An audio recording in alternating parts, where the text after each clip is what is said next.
Hello, friends. My name is Flavia Sevald. I'm honored to be here. I serve as the CEO of the Jerusalem Institute of Justice, an Israeli NGO that works in the local and international arena in order to promote and protect human and civil rights, but by utilizing legal research and advocacy tools. We work and serve those whose voices are not heard. We provide free legal representation for minorities and work to eradicate human trafficking in Israel. I will share today about the Israel legislative changes in the fight against prostitution. Let me start with the words of Eva. She tells us, and I quote, "The first time I sold myself for sex was a single traumatic event. If I hadn't, my son would have had no food on his birthday, let alone a present. The next time I was alone and in a state of mental and emotional collapse. My world had imploded, but I kept going until I made one stupid mistake that landed me nowhere to go and with hardly any money. I could afford one coffee. A woman sat opposite me as I drank it, and we started to talk. She worked the streets and explained how she went about it. There was no grooming or trying to exploit me. She was lonely too, in many ways in a similarly nightmarish situation. We talked to each other about things that, through no fault of our own, set us apart from the world. I went out that night with nothing and came back with 600 shekels. The reality of prostitution in Israel is a hard one. There are 14,000 women, men, and children trapped in the sex trade.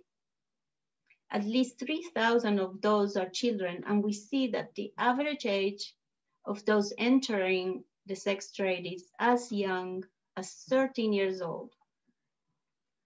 62% of the women are mothers with children at home. We know the hard numbers on lifespan, that is almost half of that of the general population. 46 is the average life expectancy for a woman in the sex trade.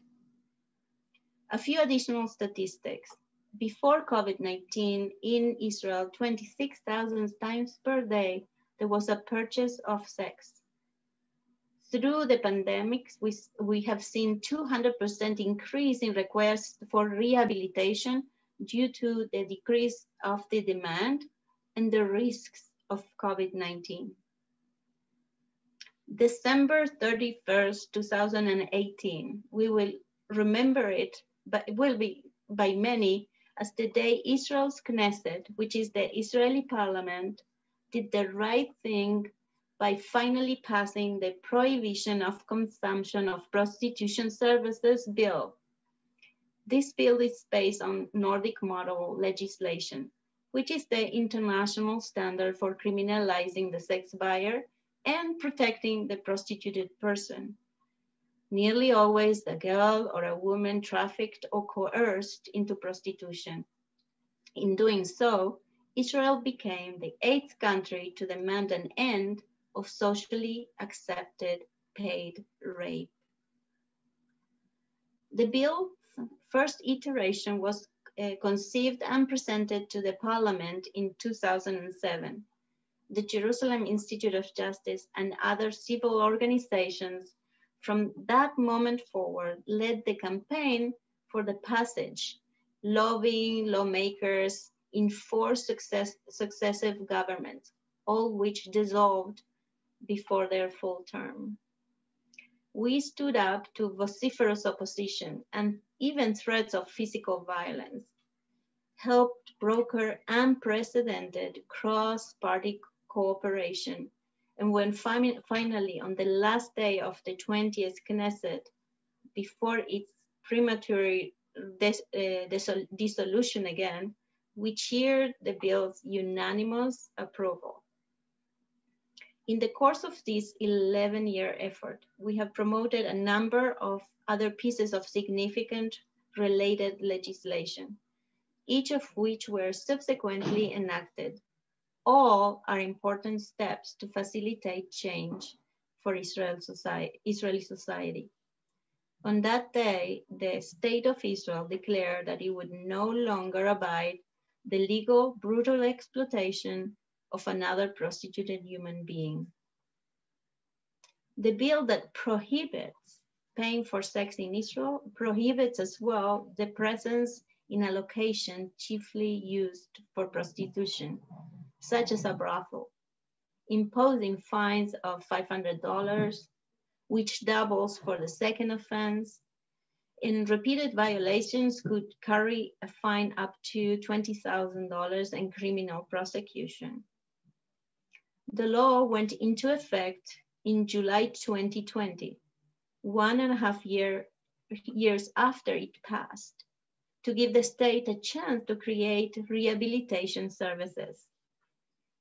The parliament also approved a $25 million program aimed at the rehabilitation of former sex workers and their reintegration into the labor market. In line with international law, the plan addresses the issues of enforcement, protection of victims, prevention, and cooperation with civilian bodies. This legislation directly impacts the life of 14,000 Israeli male and female sex workers. I'll share the story of Anna, and I quote, "I was raised by my grandmother. She could not afford to send me to school for long, so I stayed with her each day selling oranges by the roadside.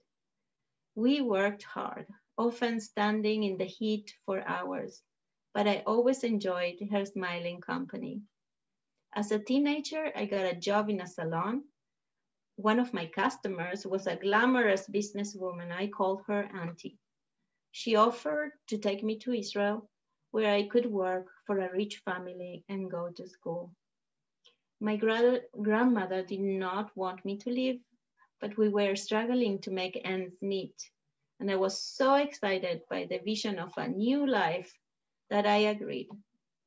In the airport, Auntie gave me a document that had my picture on it, but it had a different name to mine. It was crowded and confusing at the airport, and Auntie said to just trust her and follow, so I did. We went to a house where I was taken to a room and told to get some sleep.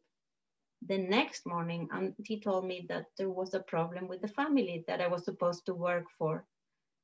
They did not need me anymore. Auntie explained that I owed her a lot of money for the travel, and that to pay her, I would have to work in her business. Everyday men would come to my room, sometimes 5 men, sometimes 10. The only escape I found was in my mind.